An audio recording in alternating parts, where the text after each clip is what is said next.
po para sa ating lahat. Pwede po bang batiin niyo yung katabi niyo ng pinagpalang araw? Ayan, ganun din po sa mga nasa online. Praise God. Alam nyo, last Sunday, na-miss ko po kayo eh. Marami sa inyo, na-miss ko po kasi wala ho kayo dito. Pero naintindihan ko naman po dahil siyempre may bagyo, tinitiyak ninyo na ligtas ang inyong mga kagamitan at mga bagay-bagay sa bahay.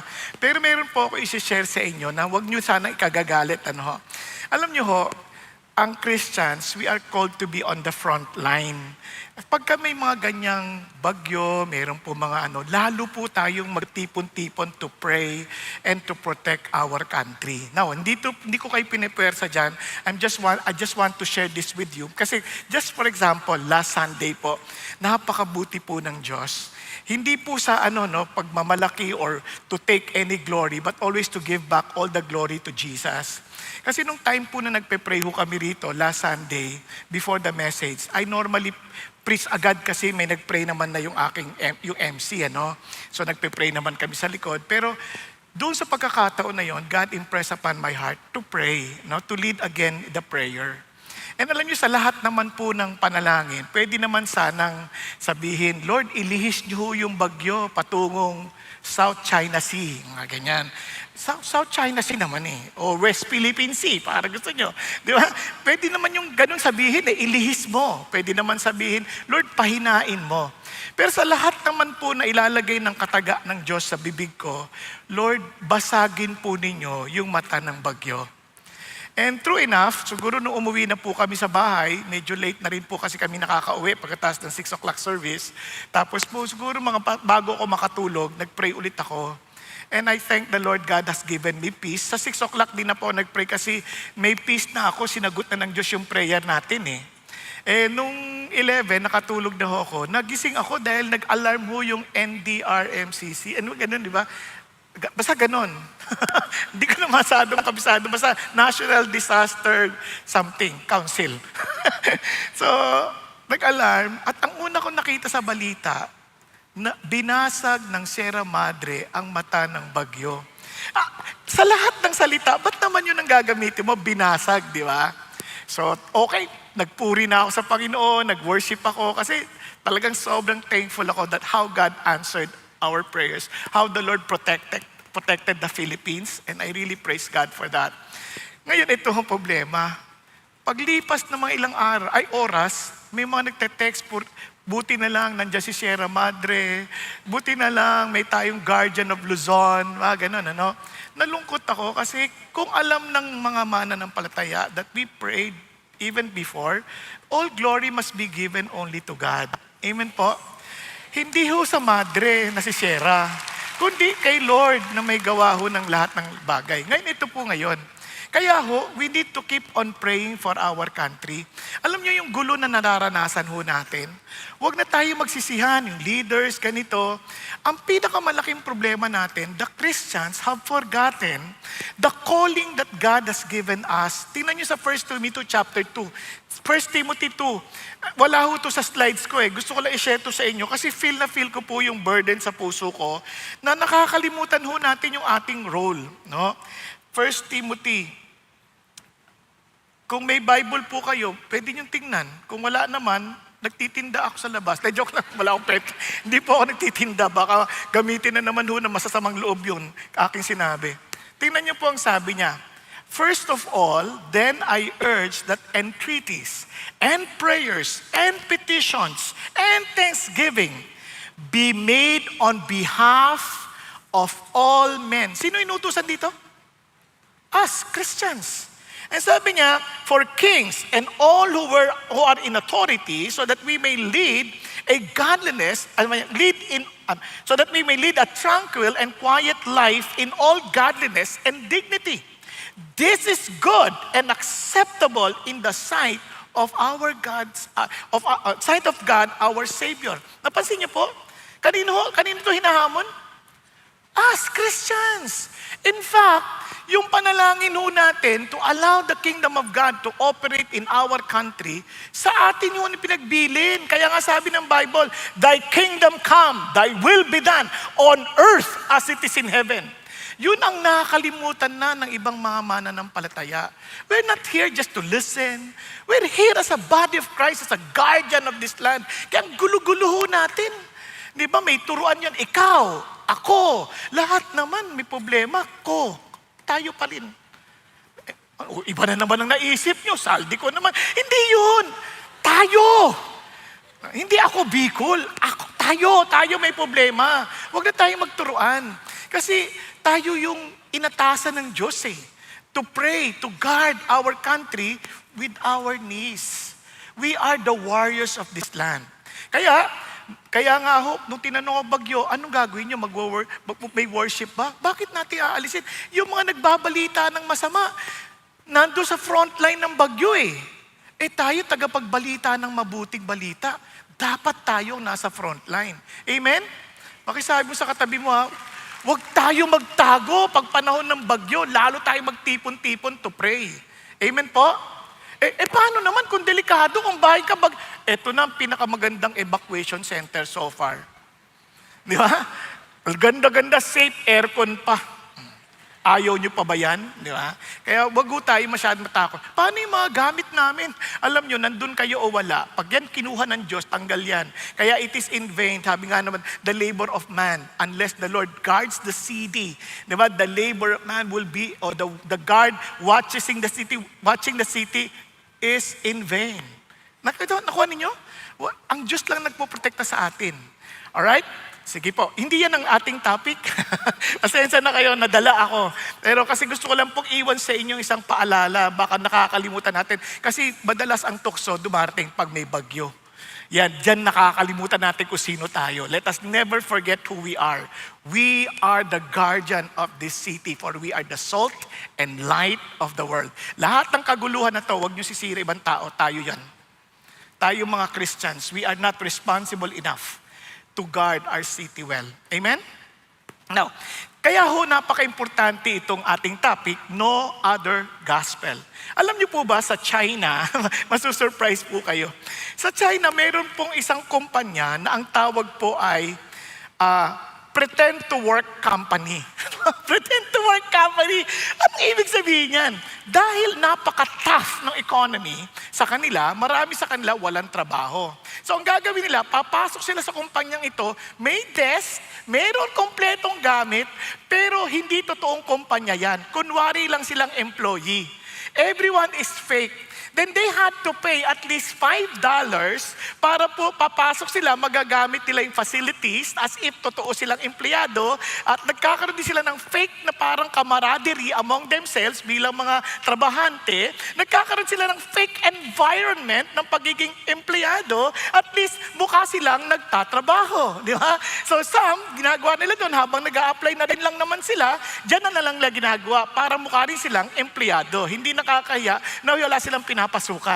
Naintindihan? They have all the feelings of being a worker or an employee, pero walang reality ng pagiging employee.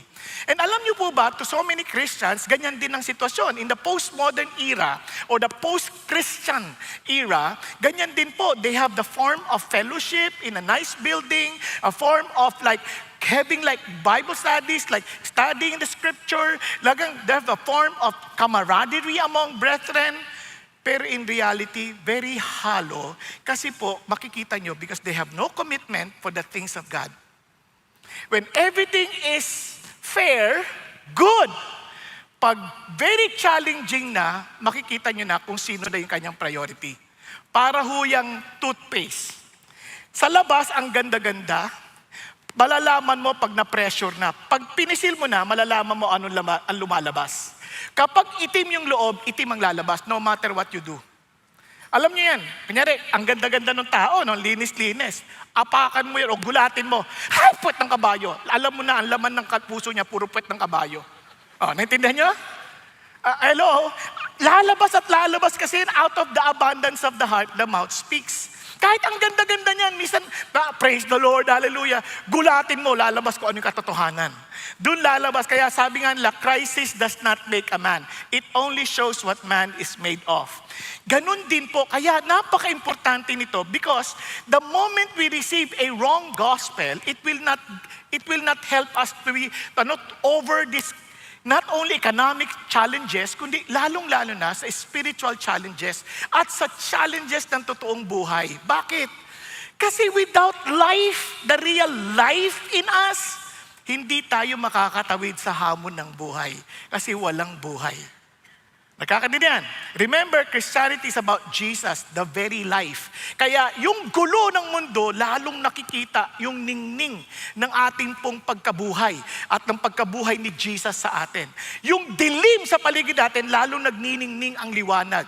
Because light shines brighter in darkness. Amen? Pakisabi sa katabi mo, mapalad ang bayan dahil nandiyan ka.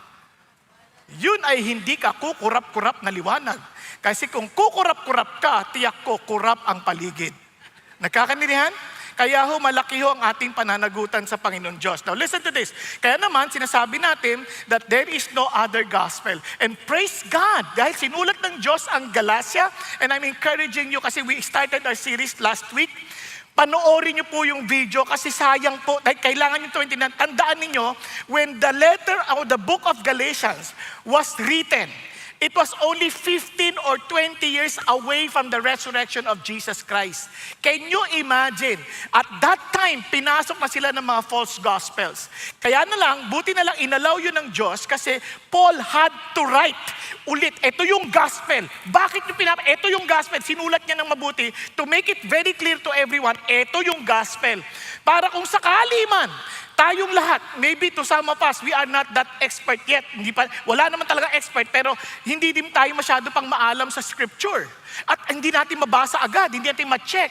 But if you want to check, go back to this book. Bakit? Kasi that is exactly the very theme of the book. Yung kanyang theme is to show us kung ano yung gospel. Kaya sabi ni Paul, nagulat ako o nashock ako. Kumbaga sa literal na translation yung amaze, hindi ako yung namangha. Sabi niya, nashock ako. Sabi niya, ang dali ninyong iwanan si Kristo na tumawag sa inyo sa biyaya niya. Para saan? Sa ibang magandang balita. Wow! Parang sinasabi niya, nagulat ako kasi bigla niyang tinalikuran. Now, kaya napaka-importante nito, kaya naman sinulat niya itong aklat na to just to bring us back to the gospel. Are you following? Kaya kung sakali hindi ka na nakapagbasa pa ng buong Bible, unahin mo lang to, at least maintindihan mo, kung lito ka, kung nagkakagulo-gulo na sa dami ng mga nagtuturo, nag-aaway-aaway pa, punta ka lang dito. Because the teacher will not determine the orthodoxy of the gospel. The word of God. Kaya naman, itong sulat na to, the revelation of God to Paul, para sabihin sa atin kung ano yung gospel, eto, dito nyo i-check. Hindi yung church ang magdidetermine, hindi yung tao o teacher, kundi si God na nag-reveal kay Paul, na sinulat ni Paul dito sa aklat ng Galatia. Nasusundan? Sino na sa inyo nagbasa ng aklat ng Galatia? Ayan, nag-Galatia. Di ba? Iilan lang. Bakit hindi tayo seryoso sa gospel? Listen to this. Bakit dapat natin seryosohin yung gospel? Because believing a different gospel, you are not deserting the teacher. You are not deserting the church. You are deserting Jesus. Yun ang mabigat. Ang tinaboy natin, si Jesus. Hindi yung kaibigan, hindi yung teacher, hindi yung fellowship, si Jesus. Can you imagine? Sa lahat naman, kaya hindi mo pwedeng hindi seryosohin yan. Piruin mo, siya na yung pag-asa natin, tinaboy pa natin. O tapos na tayo. Kaya tama yung sabi ni Timothy Keller. Sabi ni Timothy Keller, you cannot add to Christ without subtracting Christ. Kasi yung panahon nito sa Galatia, they're adding ways to be saved. Idadagdag nila. Ayaw lang talikuran si Jesus, pero dadagdagan nila si Jesus. Kasi sabi niya, pag tinagdagan mo, parang tinanggal mo na rin si Jesus. Naunawaan po. Hello? Pakisabi sa katabi mo, seryoso ka ba talaga para dito? Kung seryoso ka, huwag kang pipikit. I'm telling you. Kasi bakit? For some reason, itong bagay na to, kung kailan nag-start, saka binagyo, saka may rally. Sabi ko, Lord, ano bang pagpipigil ng demonyo dito para maintindihan lang namin yung gospel? Kaya naman, I made it sure na itong unang kabanata, gusto ko pong ma-discuss natin mabuti. Bakit? Kasi importante ho ito eh. Kasi ito eksakto yung tema. Tinan nyo yung tema niya. The Gospel of Grace. Yung una palang first 4 chapters, pinagtibay na kaagad. Yung defense ng gospel, yung pinaka-doktrina, eto yung gospel. Chapter 1 pa lang, diniscuss niya na kung ano yung gospel. Mamaya, papakita ko parang review. Sa chapter 2, diniscuss na naman yung gospel. Chapter 3, diniscuss na naman yung gospel. Sa ibang anggulo naman. Chapter 4, diniscuss na naman yung gospel. Sa ibang anggulo na naman. Sabi ko, wow, talagang sa lahat ng dimension, pinakita niya ano yung gospel. Kaya imposibleng ma-miss mo yun. Unless hindi ka interesado. Kasi pag ang tao hindi interesado, kahit ilang beses mo sabihin, hindi niya maisip-isip. Nakaranas na kayong ganyan, may katulong kayo sa bahay, dahil ayaw niyang sundin, hindi niya kayo maintindihan? Naintindihan niyo? Naranasan niyo na yun? O kung ayaw sa katulong, sa asawa na lang. Yung paulit-ulit yung sinasabi, dahil ayaw nilang gawin, hindi nila iintindihin. O ayaw niyo asawa, anak, ganun din sa anak. Pare-pareho yan, anak, tauhan sa opisina, estudyante sa eskwelahan, teacher, pag ayaw ka nilang intindihin, kahit anong paliwanag mo, kahit anong pag-iisa-isahin mo yan, hindi nila yan iintindihin. Nakukuha po? Kaya ito napaka-importante. And ang ganda lang sa gospel, hindi kanya pipilitin. O, tingnan nyo pa ha. Bukod sa ito, nung sinabi niya na to, tandaan nyo, yung Galatians nyo, dapat 6 chapter lang ha. Pag 5 yan, mali yan. At kung 7, lalo na. Kaya ulitin ko, may Bible ba kayo? Sa paali lang, hindi nyo pa mabasa lahat. Please, paulit-ulit yung basahin dito para hindi tayo ligaw. Kasi dyan nagtatalo-talo ang lahat. Kaya pag nagtatalo na, tingnan mo ulit sa Gospel ng Galatia, eto yun eh, mali yun eh. Alam mo, medyo may batayan ka na kagad. At least, kaya nga tawag dyan, Magna Carta of Christianity. Alright? Nagkakaintindihan? And but this summary, kasi pag Romans, haba nun. Pero at least ito, 6 na chapter lang. Pag Romans, 16 chapter, medyo lalo ka pang malilito. Dito sinamarize ni Paul. Okay, sadya yan ng Diyos. No, tingnan niyo pa kung bakit napaka-importante yung hindi natin dinidistort. Yung gospel muna, para maintindihan nyo. Bukod sa dinidistort mo na si Jesus, kumbaga iniiwan mo si Jesus. Ito pa sabi, review lang to ha. Which is really not another. Sabi niya, yung gospel, pag hindi ayon dito sa itong basang pag-uusapan natin ulit, hindi totoong gospel yan. Ano yung gospel sa Tagalog? Mabuting balita. Tama? Mabuting balita. Halimbawa, may balita ako sa iyo, mabuti para sa iyo. Ano pangalan mo, iho? Paul. Halimbawa si Paul. Si Paul na to. Mahilig talaga. May magandang balita, Paul. Yung kinikita mo ng 1 taon, bibigyan kita ng bonus. Halimbawa, sabi ng boss niya, bibigyan kita ng bonus. Ilang taong ka na nagtatrabaho sa kumpanya? 8 years. Sabi natin, kumikita sa 1 taon. Kunwari lang to ha. 1 milyon. Huwag nyo siyang hold upin dahil kunwari lang to. At 1 taon yon. Okay? Sa 1 taon, kumikita siya ng 1 milyon. Sabi ng boss niya, dahil nasisipagan ako sa'yo, bibigyan kita ng 8 taon, dahil 8 taon ka nagtrabaho, bonus para tong Pasko na to. 8 taon. So kung 8 taon yan, 8 milyon. Paul, anong feeling? kung totoo to ha, sir, walang biruan sir ha. Oo, nako, nag-iisip ka na. Bibili ako ng kotse, di ba? Yung utang ko, mababayaran ko na, nagkaroon ka ng saya, nagkaroon ka nawalan ka ng worry dahil sa mga utang mo, parang at least mababayaran mo na kagad. Di ba? Kasi magandang balita ito. Yan ang epekto ng magandang balita. May saya, mayroong sigla, nawawalan ng worry. Magandang balita, nakakalimutan lahat ng pait. Tama? Kapag fake, hindi totoo. Sabi ng Paul, joke lang. Aray ko! Alam mo, balik lahat ng worry, lalungkot na naman, balik lahat ng alalahanin, balik ang utang. Kaya pag hindi totoo yung gospel, ganyan ang epekto sa Christian. Balik yung worry, balik yung alalahanin ng buhay. Bakit? Kasi yung gospel, eternity ibinibigay sa'yo ng Diyos. Ibig sabihin, ligtas ka, bukod pa ron. Yung buhay mo, sasamahan ka ng Diyos all throughout kasi He will save you from the present evil age. Wow! Ano pang hahanapin mo? Kaya pag naintindihan ng totoo yung Christian, yung gospel, hindi sila takot mamatay dito sa lupa. Dahil alam nilang they will never die because they are with Jesus. Hindi sila takot sa mga problema ng mundo. Bakit? Kasi they know that their God is with them and the Lord will protect them and defend them and provide for them because their God becomes reality. Kaya maraming nagsasabing Christian pero punong-puno ng worry sa buhay. Tingnan niyo yung katabi niyo, ganyan ang Christian. Walang worry, tulog. Masaya, nagpapahinga. Kaya nga sabi ni Lord, come to me, those who labor and heavily laden, and I will give you rest. O, di ba? May sabay-sabay pa, di ba?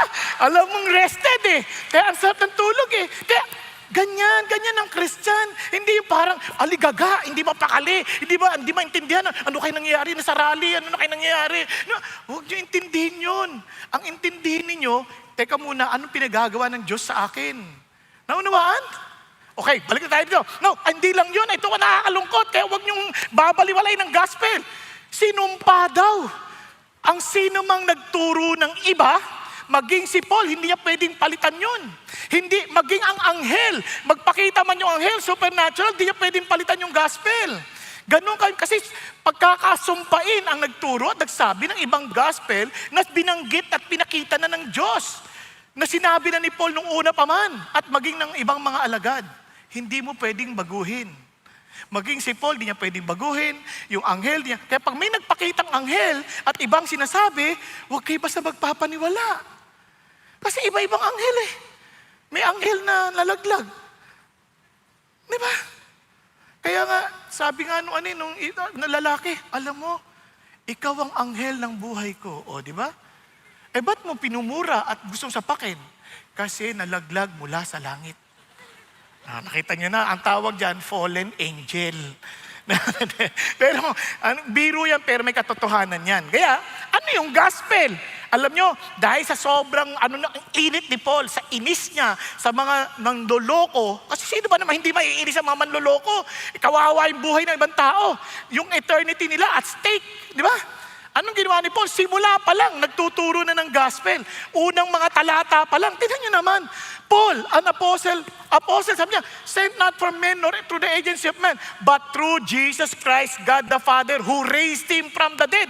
Agad-agad, binasok niya na kaagad yung resurrection ni Jesus. Hindi lang yun. Tinuro niya na kaagad, grace to you and peace from God, Father and Lord Jesus Christ, who gave Himself for our sins. Pinakita na kaagad that Jesus Christ gave Himself up for our sins. Para ano? To rescue us. Para ipakita sa atin na we are so helpless that we cannot save ourselves. Only Jesus can save us. That's the gospel. And sabi ganoon, from this present evil age, alam mo na kaagad na itong gospel ito is not a license to sin because you are delivered from present evil age. So, ang linaw na kagad. According to the will of our God the Father. Kaya naman sabi ni Lord, yung resurrection ni Jesus, He died on the cross according to the scripture. He rose again on the third day according to the scripture kasi it's according to the will of the Father.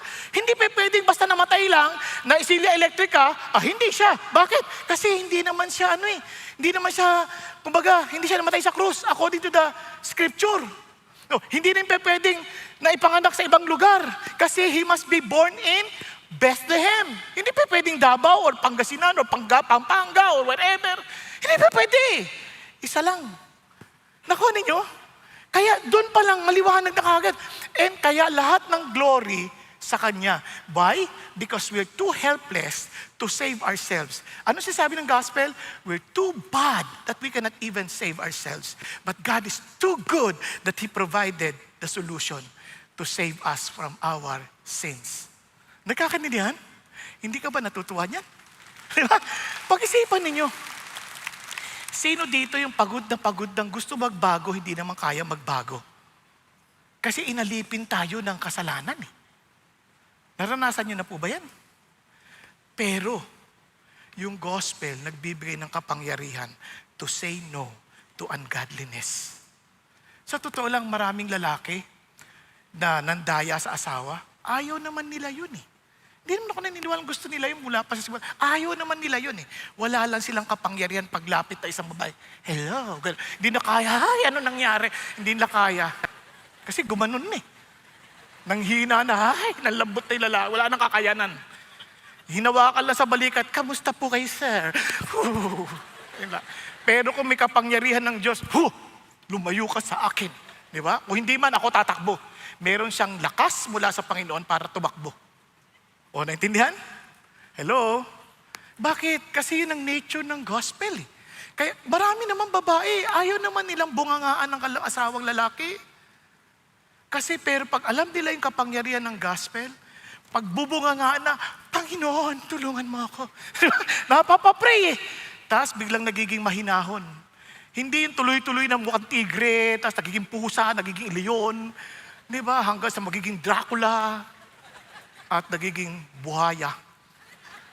Wala, hindi niya makayanan. Wala siyang kapangyarihan.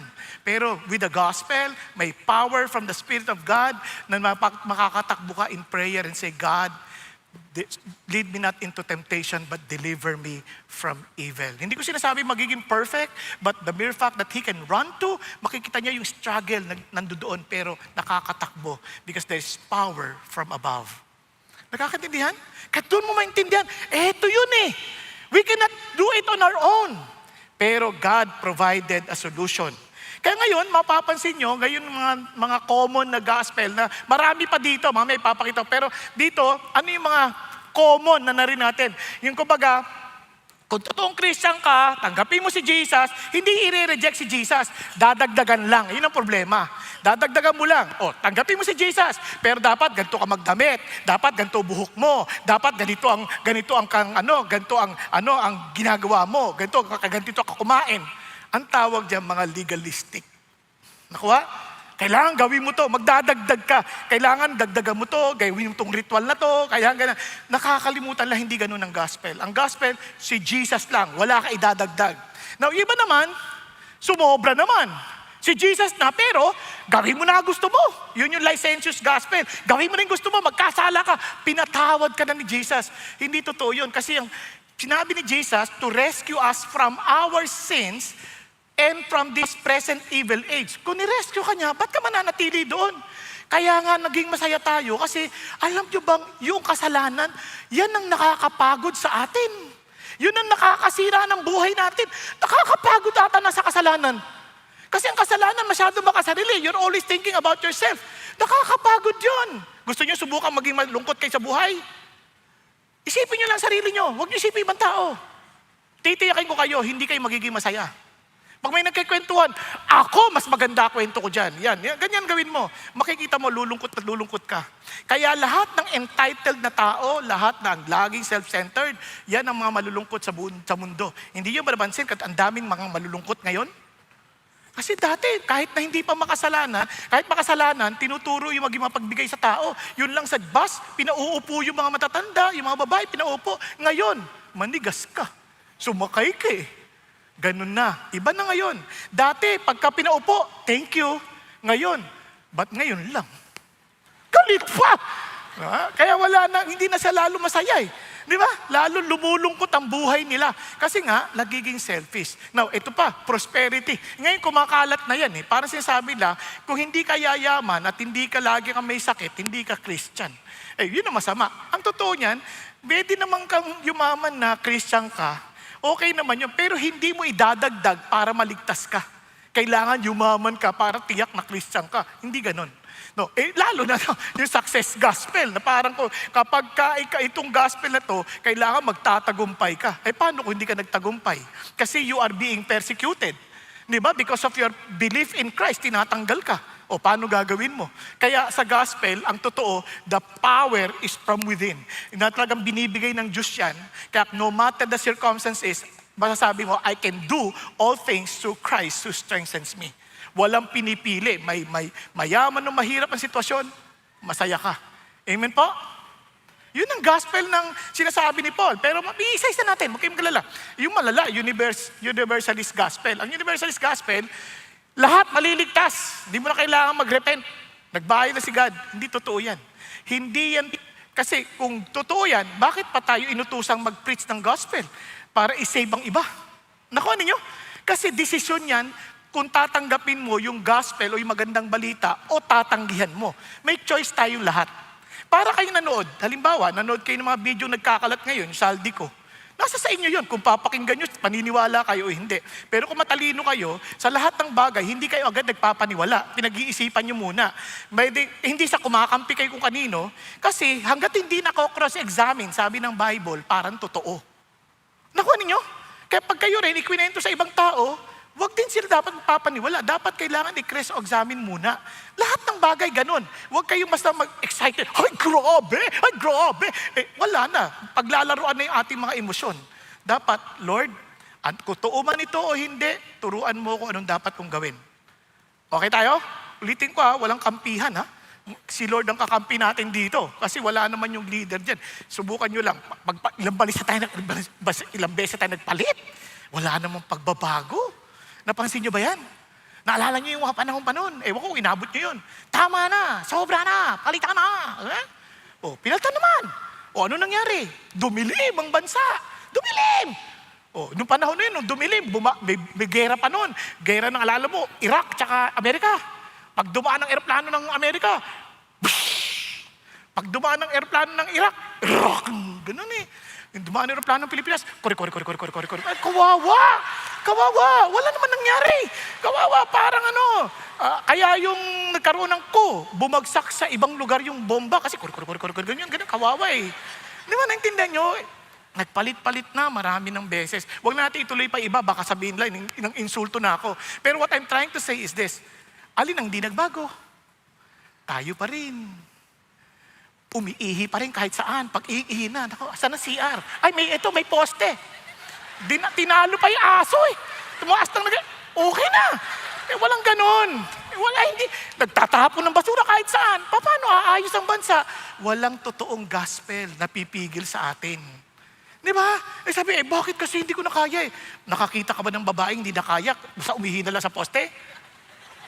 Wala namang ganon. Lahat kaya yan. Kung totohanan tayong magsisilbit, titiisin lahat. Kaya ang kanta natin, ang mamatay ng dahil, Christian na Christian. Ang mamatay ng dahil sa'yo. Ihi lang, hindi mo mamatayan. Kung saan-saan ka pupunta, tapos ihi ka sa gulong pa ng ibang kotse. Kawawa, kung naplatan yan.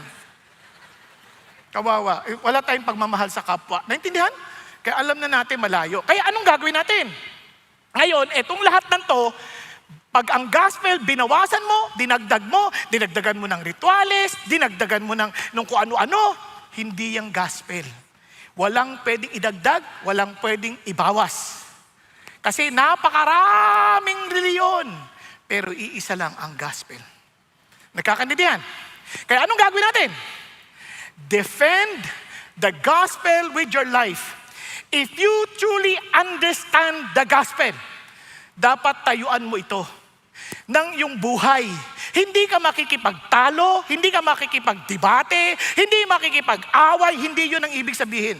Dito, makikita mo, tatayuan natin to na may katotohanan kalmado. Kasi alam natin kapag totoo, kahit ano sabihin mo, hindi mo kailangan makipag-away. Kasi totoo Nakuha ninyo? Hindi mo kailangan makipag-away. Kalmado ka lang. Kayo kung hindi totoo yung hawak mo, minsan, hindi ka pa sinasalungat, galit ka na, para lang mapasinungalingan mo kagad. Yung reaction mo, gusto mong depensa kagad. Mali yun. Dapat kalmado ka lang. Totoo naman yun. Ano pa paglalaban mo? Parang ganito. Kuya, ano pangalan mo? Ha? Albert. Albert, tumayo ka. Para makita nila. Sabihin natin, tingin ka sa kanila. Pangit naman si Albert magagalit si Albert. Hindi, kalmado lang siya. Kahit ang sabihin mo, pogi na yan. Hindi mo na mababago yan. Tama, mali? May sumasalungat? Kausapin mo si Albert. Thank you, Albert, Hindi, ibig sabihin, kahit mo sabihin po, wala naman siyang buhok nung ngayon, gwapo pa rin. Hindi mo mababago yung katotohanan, gwapo pa rin siya. Ako, ano niya ibig sabihin? Kahit naman may buhok ako, pangit pa rin. Ano, agay ko, pangit pa rin. Wala ka na magagawa doon. Ibig sabihin, you don't need to defend yourself. Minsan, habang dinidepensa mo yung sarili mo, lalo ka napapapangit eh. Ibig sabihin, kapag totoo, relax ka lang. Totoo na eh. Pag hindi totoo, kahit anong galit mo, hindi magbabago yung katotohanan at hindi katotohanan. Nakakanilan. Kaya when we defend the gospel, it is with our life. Meaning, hindi tayo takot to stand on what is true, while at the same time, our life projects the truthfulness of the gospel.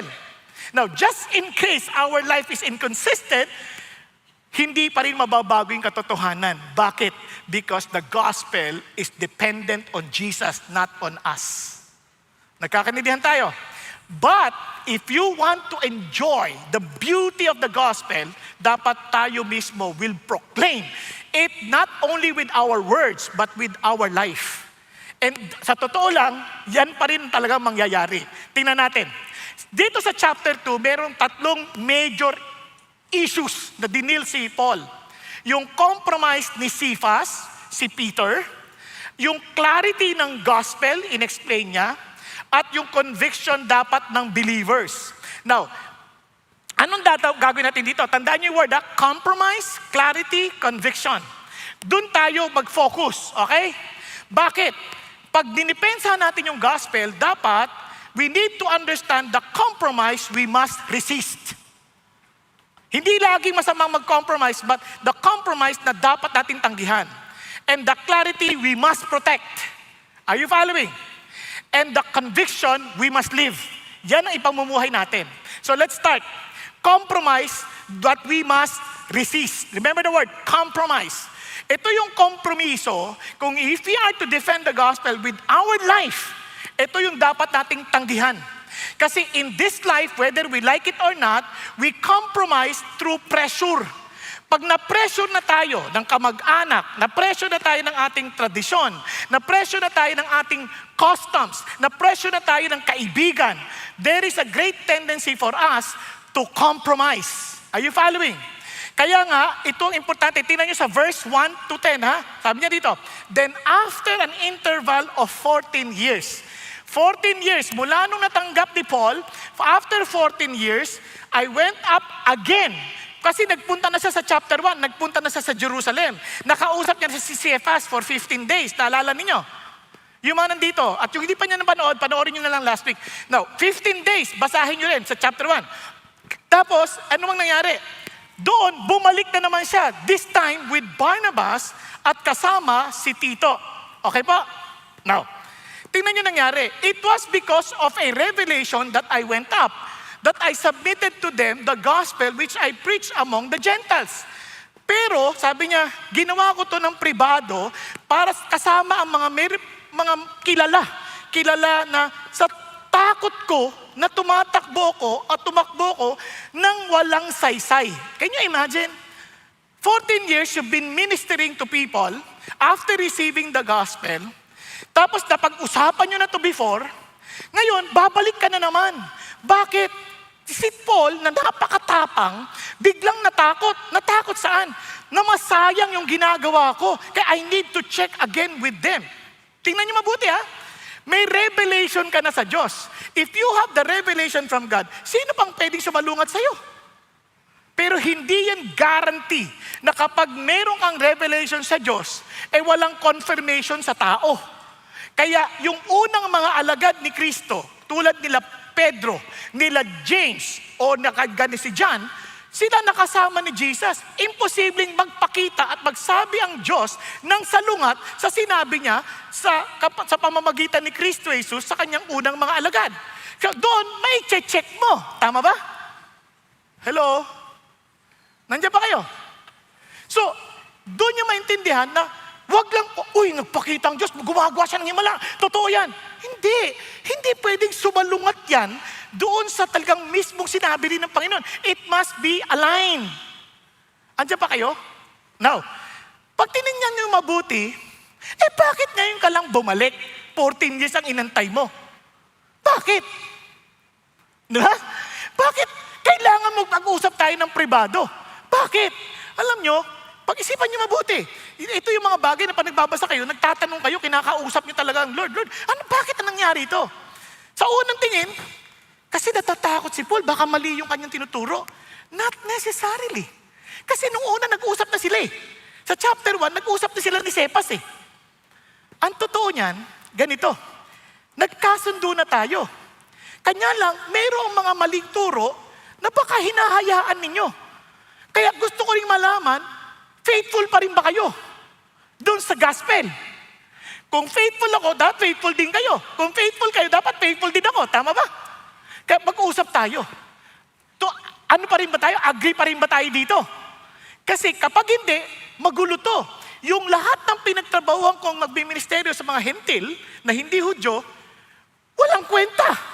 Masasayang. Kailan nagkakaisa tayo na pareho tayo nadidinig mula sa Diyos? Tama ba? Kaya sa gospel, mapapansin nyo, bakit iba-ibang denomination kung isa lang ang gospel? Kasi meron niyang common agreement. Mamaya maintindihan nyo bakit may pagkakaiba, pero may agreement yan na isa lang na hindi nyo pwedeng baguhin. Yung gospel na si Jesus lamang. Mamaya kikita natin sa clarity yan. Pero ngayon, dun yung pinag-uusap. So ano nangyari? Tingnan nyo. Kasi may pumasok. Kaya nga si Tito, sabi niya, nakasama ko, Grego yan. Ibig sabihin, hindi siya Hudyo. Hindi siya Hudyo. Anong difference ang Hudyo tsaka hindi? Noon, ang mga Hudyo nagpapatuli para bilang pagkilala na sila ay kabahagi ng covenant with Abraham. Tama? Andiyan pa ba kayo? Yung mga Grego, hindi nagpapatuli yan. Kaya meaning, yun doon pa lang maintindihan na. Kaya si Tito, sabi niya, Greek, pinipilit na magpatuli. Sabi niya, bakit ganito? Kung talagang Christian ka, dapat magpatuli ka. Maging bahagi ka ng Judaism. Sabi ni Paul, sabi niya, basahin mo na, wag na. But it was because of the false brethren secretly brought in, pumasok mga huwad na kapatid, who had sneaked in to spy out our liberty which in Christ Jesus in order to bring us into bondage. Binabalik na naman tayo sa slavery. Ano ibig sabihin yan? But we did not yield in subjection to them for even an hour so that the truth of the gospel would remain with you. Ano sinasabi niya? Ni isang oras hindi kami bumigay. Agad-agad, tinanggihan namin. Bakit? Kasi itong tukso sa atin. Ngayong Christian ka na, di dapat gawin mo na to, gawin mo na to, gawin mo na to. Kayo marami, nawawala na ng gana. Hindi ko kaya. Punong-puno ngayon ng guilt. Kasi ang Christian gospel, binigyan ka ng laya. Kaya nga, come to me, those who labor and heavily laden, and I will give you rest. Tingnan niyo po, sa maraming Christian, ano ang pinakapapala natin? Niligtas ako, wala akong ginawa. Wow! Kaya yung gagawin ko ngayon, out of my gratitude to what Jesus did on the cross for me. Hindi ko ginagawa para makamtan ko yung awa niya. Hindi, kinaawaan na niya ako, sa sobrang tuwa ko, susunod ako sa kagustuhan niya. Nakita niyo yung difference? Kaya ang Christian, hindi tayo naging Christian dahil naging mabait tayo. Hindi. Naging Christian tayo, kaya nagbago ang ating pananaw sa buhay. Hindi na natin pinagsisilbihan yung gusto natin kasi sa wakas, tinanggap ako ng Diyos. Kaya marami sa atin hindi na nanalangin ng maayos. Alam niyo bakit? Isip natin, hindi ako pakikinggan ni Lord kasi masama ako eh. Alam mo kung bakit? Kaya hindi ka pinapangin, nakikita mo masama ka? Kasi nananalangin ka sa pangalan mo eh. Hindi ka nananalangin sa pangalan ni Jesus. Yung ating kabaitan sa harapan ng Diyos, hindi sa kabaitan natin, sa kabaitan ni Jesus na nasa sa atin. Hello? Andiyan pa kayo? Kaya alam nyo, kaya minsan wala tayong tapang sabihin sa Diyos ano yung gusto natin eh. No, kapatid, kaya minsan ang kaligtasan natin nakabatay pa. Kapag tinanong mo, pag namatay ka, pupunta ka ba sa langit? Ang dami ko pang kabalbalang ginagawa eh. Bakit? Dahil ba sa ginagawa mo, kaya ka pupunta sa langit? O dahil sa ginawa ni Jesus? Ngayon iba natatakot kasi may kabalbalan pa ako, hindi ko maisuko eh. Hindi, isuko mo! Problema ba yun? Baka hindi ko magawa ko ulit eh. Kung magawa mo ulit, isuko mo ulit. At tutulungan ka niya, one day, makikita mo how the Lord will deliver you from that because He will empower you with His Holy Spirit to overcome that kabalbalan. But one thing for sure, tinanggap ka niya. With or without that kabalbalan, at the very beginning na tinanggap mo si Jesus at alam mo siyang namatay para sa'yo, tinanggap ka niya. Yun ang sinasabi ni Lord.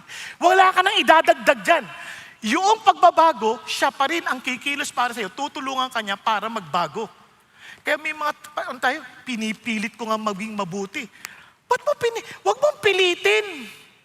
Sumunod ka kay Jesus, then makikita mo. Nakuha ninyo? Andiyan pa kayo? O, tanong mo yung katabi mo, ikaw, pag namatay ka, ligtas ka ba? Tingnan nyo. Tingnan nyo, hindi makasagot. Bakit? Pareho kayo ng ibang tao, kaya walang laya. Iniisip natin, nililigtas natin sarili natin sa sarili nating mga gawa. Hindi natin kaya. Si Jesus lang. Paano yun? Meron pa akong kalibin. O, di ibigay mo kay Lord yung kalibin mo. Baka mamayang gabi kunin na.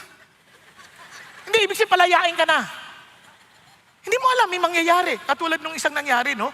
Yung lalaki, nagsisisi na, Lord, may kalibin ako, patawarin mo ako, may asawa ako, paano ba to? Ay, nakirealize ko, mali ako. Kaya Lord, sinusuko, tinatanggap kitang tagapagligtas ko. Pero paano siya? Hindi ko siya kayang, bigla ba namang kinausap siya?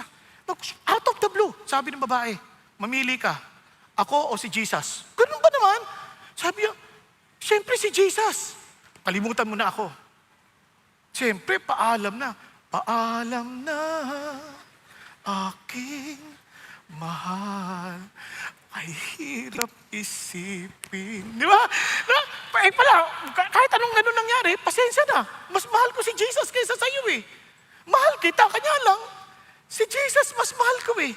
Ito kakasama ko, eternity, ikaw, hanggang ngayon lang eh. At paglipas ang panahon, tatanda at lilipas ka rin. Diba? Ganun katotohanan eh. So, doon siya kumapit kay Jesus. Bumalik siya sa asawa niya. Ang hirap kasi ayaw siya tanggapin ang asawa niya eh.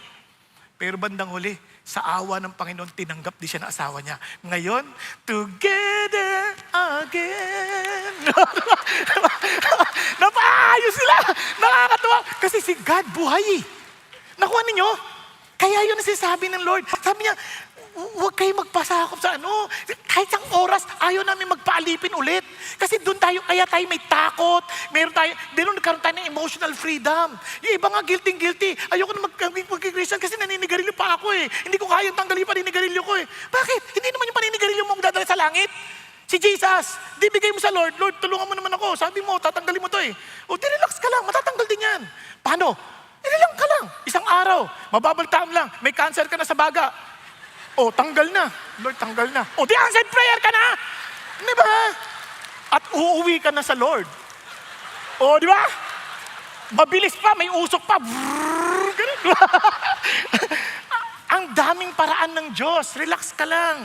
Kasi ang alam mo lang, Lord, thank you that my relationship with you is real. Ngayon sabi ng mga kasama ko, ba't naninigarilyo ka pa, Christian ka na? Huwag ka magpa-pressure sa kanila. Si God ang tutulong sa'yo. Hindi naman agad natanggal paninigarilyo ko eh. Hindi din natanggal kaagad yung paninigarilyo, pag-inom ko eh. Hindi naman agad natanggal eh. Pero alam ko, Christian na ako. Hindi naman ako natanggal kaagad yung pambababae na ibig sabihin, lahat ng gusto mo. Hindi, dahan-dahan pa rin eh. Hindi naman dahan-dahan, pero deep within your heart, alam mo, ayaw mo na yun. Kaya lang, hindi mo makayanan.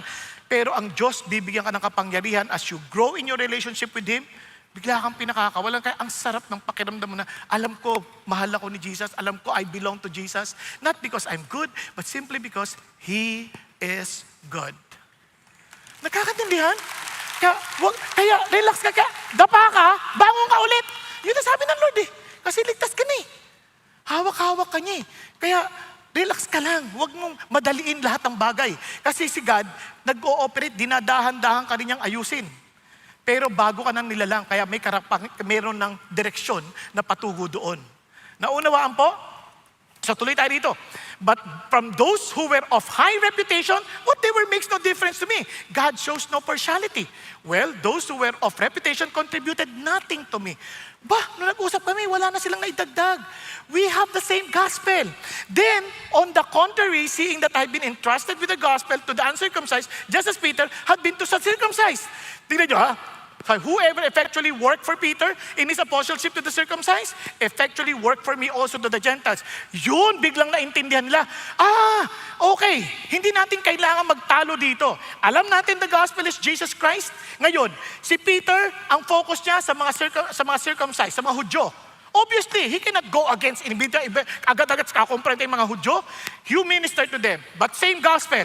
Ako naman, I will minister to the uncircumcised, to the Greeks, with the same gospel.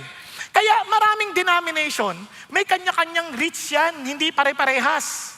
Iba yung reach ng CCF, iba yung reach ng VCF, iba yung reach ng GCF, pero lahat yan CF. The idea is this, with only one gospel, Christ as the foundation. Iba-ibang reach, pero dun kayo nag-unite. Si Jesus lang ang tagapagligtas, walang iba. Hindi CCF, hindi VCF, hindi GCF, o anumang CF yan. Basta ang mahalaga, si Jesus lang ang tagapagligtas. Kaya pagiging membro sa church na to does not make you a Christian. Only with your reality of relationship with Jesus Christ. Are you following? Kasi pag sinabi mo, para maging Christian ka, tanggapin mo si Jesus, at maging membro ka ng CCF, dinagdagan na namin si Jesus. So ibig sabihin, pag di ka na CCF, di ka na Christian? Hindi ka naligtas? Problema, no? Paano kung lumipat ako sa ibang lugar na walang CCF? Ako ay condemned na. Paano ng buhay ko? Doon sinasabi ng Lord, kaya si Jesus lang, walang iba. Nagkakaintindihan? Kaya dito tayo, kaya may iba-iba tayong reach, may iba-iba tayong gagawin. Pero one gospel. Kaya sabi ni Paul, and recognizing the grace that had been given to me, si James, si Cephas, and John, who were reputed to be pillars, gave to me and Barnabas the right hand of fellowship so that we might go to the Gentiles and they go to the circumcised. So, ayan, pare, tuloy tayo ha. Punta ka doon ha. Ikaw nang bahala sa mga hentil. Kami nang bahala. We have the same gospel, wala tayong problema. Kayo nang bahala sa mga Hudyo. Pero isang bagay lang na dapat common tayo ha. Ano yun? Huwag natin kalimutan yung mga mahihirap. The very thing also was eager to do. Meaning today, regardless whether Jews or Greeks, please, huwag niyo naman itaboy yung mga mahirap. Abutin niyo sila. Because Jesus Christ was anointed to preach the gospel to the poor. Nakakaintindihan? Hello? Kahit na saan pang ministry yan, yung mahihirap, hindi dapat itinataboy. Kaya dito, wala dapat mahirap o mayaman. Wala. Pantay-pantay lang tayo. Yes, meron tayong ibang, may Tagalog, may English, pero lahat tayo pantay-pantay in the eyes of God. Walang maya. Yung iba nahiya, ay ayoko dyan, ang yaman dyan, mga sosyal dyan sa CCF eh. Sino nagsabi sosyal? Tingnan nyo nga itsura ko. Hindi yan sosyal. Sus. Kay Jesus. Walang sosyal. Kaya itsura ko. Hindi nga ako mahilig magpo-forma eh. Kasi ganito na taga-forma nito. 8-8. Wala ka na mababago dyan. Pero one thing for sure, my Jesus is true. He is true to me and He is true to you. Yeah? Kaya walang pinipili si Jesus. Now, ngayon, kaya yung iba, nagko-compromise naman through fear. Takot naman, hindi lang pressure. Kasi sabi ng mga kamag-anak mo, tinalikuran mo na ang dati nating mga pananampalataya. Hindi, wala akong tinalikuran ko yung mali. Tinuruan ko si Jesus, hinarap ko si Jesus. Di ba? Kasi may mga pressure eh. Alam nyo, minsan nakakalimutan natin kung Jesus ba talaga pinaglilingkuran natin o yung ating kinalakihang pananampalataya, kinalakihang kostumbre. Minsan ganun eh. Minsan sa bahay na lang. Christian ka na, hindi ka makabili ng bahay na nasa tumbok ng kalye. Bakit? Kasi malas daw. Ano ka ba? Christian ka ba o tumbok? Ang malas yung walang bahay. Kung may bahay, kahit tumbok pa yan, yung iba nga naalala ko, ayaw magpakasal. Dahil lang sa kanilang pananampalataya, pag may namatay, mag-iintay ka pa na 1 o 2 taon. Tinanong ko, ano ka ba? Christian ka ba? O, minsan, hindi to pang tira sa mga kusino man ha. Related yan sa tradisyon na isang parang lahi. Kunyari, sabi natin, lahing Kapampangan. Halimbawa na lang. Pero hindi naman totoo sa Kapampangan yun, di ba? Halimbawa, sabihin na lang natin, Kapampangan. Sa Kapampangan, dapat 2 taon magluluksa ka. Hindi ka pwede magpakasal. Ha? Ilang taon ka na ba? 80. 80? Maghihintay ka pa ng 2 taon? Bago magpakasal, 82 ka na nun. Nakuha nyo? Ano ba naman, 80 ka na nag-intay eh. Ano ba yung 2 taon? Ang punto ko, ikaw ba'y Kapampangan o Christian? Kasi it's not about that. It's about what the Lord is telling you now. Nakuha nyo? Now, if God is telling you, no, in respect of my other relatives so that they can come to know Jesus, I have to wait. Praise God, do it. But follow it because of Jesus. Yung iba, ayaw sumakay sa elevator. Pag fourth floor, bababa ng third. Maglalakad na lang daw pag fourth. Bakit? Kasi kamatayan ng fourth. Ano? Yung iba naman, ayaw ng, ano ba yan? Basta may mga ayaw. 9, 13. Naku po. Bigyan niyo ako ng 13 floors. Akin yan. Libre. Basta akin yan. Walang malas-malas. Kay Lord. Kaya yung hagdan, oro, plata, mata, oro, plata, mata, bumagsak sa mata. O ano, ayaw mo? Ayaw ko. O di lagpasan mo, tanggalin mo yung hagdan, umangket kang ganyan. Minsan, nakakalimutan natin. Yung pressure, yun na nagdadala sa atin. Hindi, si Jesus. Walang oro, plata, mata. Ang isip mo, makarating ka sa taas, masaya ka. Tama? Nakuha ninyo? Yung iba nga nagsiswimming, nakapalda ba naman? Kasi daw masama daw yung naka-bathing suit. Ha? Sabi ko, delikado pa yan eh. Makakamatay ka niyan. Paano naman? Lumangoy ka, biglang lumutang yan. Para kang higanting jellyfish. Eh kung may sumisisid, paano? Nawala na tayo sa katotohanan ng kalayaan natin sa Diyos. Kaya ang kasunod niyan, yung compromise ng takot. Kaya tingnan nyo, but when Cephas came to Antioch, I opposed him to his face because he stood condemned. Ha? Ano nangyari? Noong una, kumakain siya kasama niya. Bago dumating sila James, kumakain siya kasama yung mga hentil. Noong dumating na, unti-unting lumayo na. At naging aloof na as if hindi na sila kakilala. Uy, teka. Ano nangyari? Kasi ganito yan. Yung mga Hudyo, they cannot eat with the Gentiles. Kasi tingin na sa mga Gentiles, mga unclean. So may mga seremonya sila to clean themselves. Eh hindi na ginagawa ng Gentiles yun. Nung una, okay lang si Peter kasi wala nang pagkakaiba eh. Hentil ka o Hudyo, we are all one body in Christ. So kumakain sila together. Biglang dumating yung mga ibang Hudyo. Dahan-dahan, lumayo na si Peter. Natakot siya. Anong sasabihin ng iba? Nung lumayo, parang hindi sila kilala. Peter, inisnab! Bakit? Kasi magagalit yung ibang Hudyo. Yun ang sinasabi dito. Fearing the party of the circumcision. Now, ito na. The rest of the Jews joined him in hypocrisy. Ang hypocrisy, yung alam mo yung tama, hindi mo ginagawa. Kasi sa atin, ang hypocrisy, ganito eh. Basta galit ako. Hindi ko pwedeng pakita sa kanya, mabait ako. Hello? Galit ako, no? Hipokrito. Ano ko? Hipokrito? Hindi. Ano ang tama? Ang tama, ang sabi ng Lord, bumati ka sa kahit hindi bumabati sa'yo. Yun ang tama. Tama ba?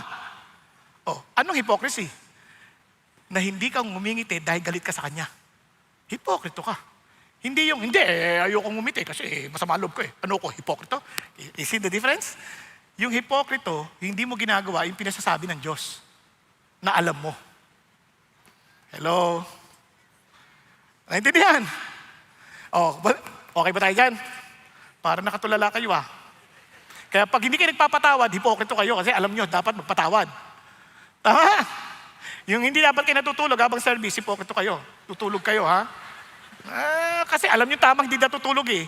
Di ba? Ngayon, kung pagod na pagod kayo, syempre, hindi naman kita masisisi. Tulog ka lang. Okay, so tuloy tayo dito. Ang sabi dito, but when I saw that they were not straightforward, yung word na straightforward dito, marinig niyo yung saltang orto. Pag hindi diretso, hindi tuwid. Ibig sabihin, ito yung paniniwala mo, tapos hindi kayo diretso. Kaya ang tawag niya sa ngipin, orthodontics, di ba? Hindi pantay-pantay, pinapantay. Ginagawang straight. Yun ang sasabi niya, hindi kayo tuwid eh. Nakita niyo ngayon, epekto ng gospel? Ang gospel, maapektuhan even the way you treat people, in the way you eat, in the way you behave. Kasi the gospel affects us. Kasi sabi niya, hindi kayo tuwid eh. Bakit? Iba yung ginagawa nyo sa pinipreach nyo. Ang sabi ng Bible, love even your enemies. Tapos bigla, ito lang kapatid mo. Hindi mo lang kalahi, tinanggihan mo na. Nakuha niya? Minsan ganun tayo eh. Parang hirap tayo maka-fellowship. Sorry, are you Filipino? Yes, but I can understand you, I speak in English. I came from the US for about 2 weeks ago, and I can understand you're Filipino. Wow! Tapos, ayaw makapag-fellowship kasi iba siya eh. Walang ganunan. We fellowship because we're brothers and sisters in the Lord. Regardless of our race, regardless of our political inclination. Ano ka? Kay Marcos ka? Ayoko, ha? Ayoko, Duterte ka eh. Walang ganun. Alam mo, minsan nag-aaway mga Christian dahil lang sa mga political affiliation. I don't care kung Duterte ka, o Marcos ka, o Robredo ka, o ano.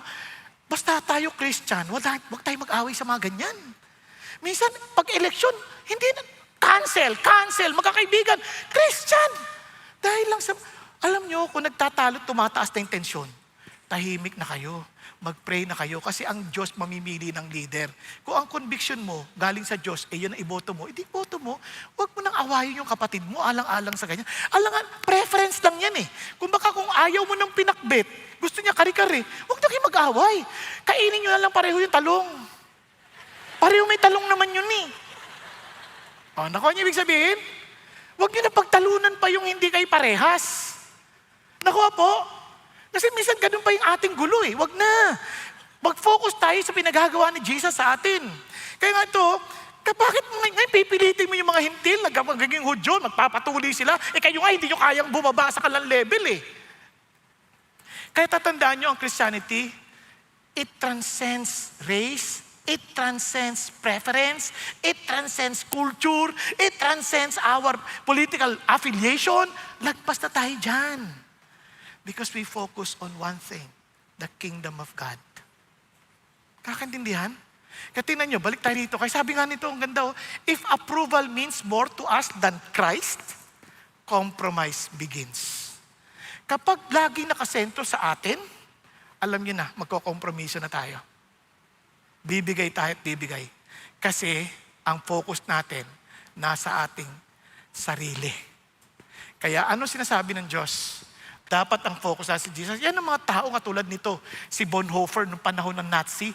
Naku, pinako-compromise siya. Sabi niya, sunod ka lang sa government kasi ano naman, pinatatanggi si Jesus. Sabi niya, hindi pwede. Tatayuan ko. Pinapapatay yung mga Hudyo eh. Itong Christian, hindi. Bakit yung tatayuan ko kayo? Kasi bakit? Dapat mahalin natin ang lahat ng tao. Di ba? Pinapatay siya. Ganon din na nangyari. Ito sa China. Yung matanda, 80 years old, tinago yung Bible. Bawal eh. Pero tinago niya, sabi niya, I would rather hide my Bible than to present a gospel different from what Paul had already preached. Hindi siya nag-compromise. Ganon din, pagdating ng mga Koreano, kaya nagka-revival. Grabe yung mga Koreano. Tinayuan yung pananampalataya kay Jesus.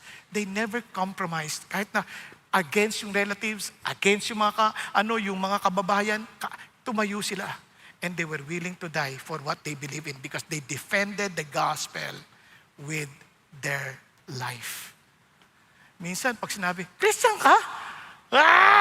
Buang again! Hindi kami Christian.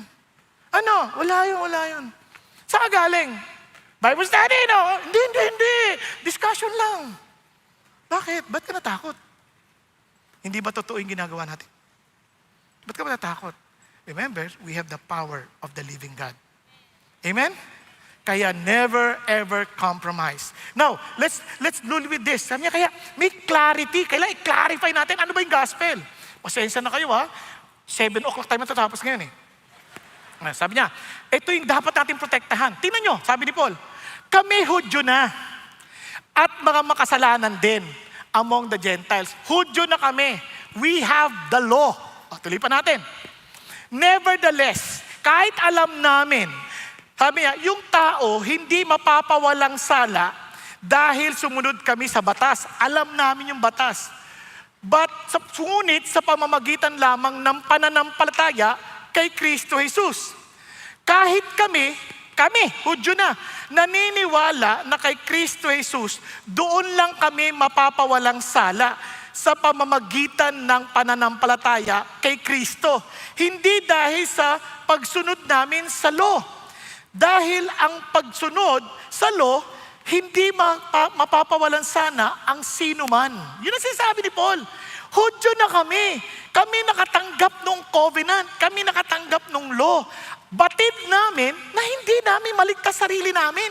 Kaya kailangan namin manampalataya kay Jesus. Yun yung gospel. Kaya ngayon gusto nyo, natanggap nila si Jesus, tapos gusto nyo susunod sila sa batas para sila'y maligtas. Ano ba? Kami na nga sinasabi sa inyo, hindi namin kaya. Ang takot nila, ganito. Teka muna, di ba pagka sumunod kami, kung hindi na kami susunod sa law, di magkakasala na kami. Di magiging tagatulak na kami kasalanan. Sinabi nila, but if while seeking to be justified in Christ, habang hinanap namin mapawalan sala kay Kristo, we ourselves have been found sinners. Is Christ then a minister of sin? May it never be. Sabi niya, kasi tinan mo pag hindi na kami susunod sa batas, magiging makasalanan na kami. Kasi sabi ni Paul, ano ka, hindi no? Ganito yan. Para maintindihan nyo, ganito yan. Pag-isipan nyo mabuti. May logic naman, di ba? Eto ka ngayon, alam mong makasalanan ka. Di ba? Ito yung law, hindi yung masunod. Tinanggap mo si Jesus, di napawalan sala ka na. You are declared not guilty before God. Tama? Matindi, tama nito Talagang bumagsak na Sabi ba na, tagatin naman. Gising. Balik tayo So, eto ka, makasalanan ka, tinanggap mo si Jesus, so pawalan sala ka. Ngayon, paano itong mga hentil, hindi alam yung law, tapos kinilala na si Jesus sa pawalan sala. Di yung buhay nila, wala na, makasalanan na. Hindi, ganito yan. Parang sinasabi nila, dahil pagtanggap kay Jesus, naging makasalanan pa yung tao. Hindi totoo yan. Mali Parang ganito, imagine niyo yung kwarto, madilim. Madilim. Ngayon, nung binuksan mo yung ilaw, kita mo ang alikabok. Tanong, maalikabok ba yung kwarto dahil binuksan mo yung ilaw? O talagang maalikabok yun? Buhay o patay yung ilaw?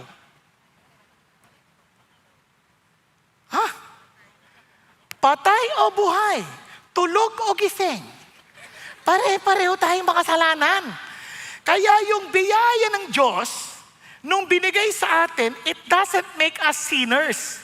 It only shows us that we are sinners. It confirmed. Nakita natin ngayon, makasalanan nga talaga ako. Kaya I need the grace of Jesus. Tama? Kaya tinuloy ni Paul. Sabi ni Paul, for if I rebuild what have once destroyed, I prove myself to be a transgressor. Di ba? Kaya sabi niya, for through the law, I died to the law so that I might live to God. Hindi ko magawa yung batas. Ngayon namatay na ako sa batas, sa wakas. Hindi na ako nabubuhay sa batas para ma-please ko si God.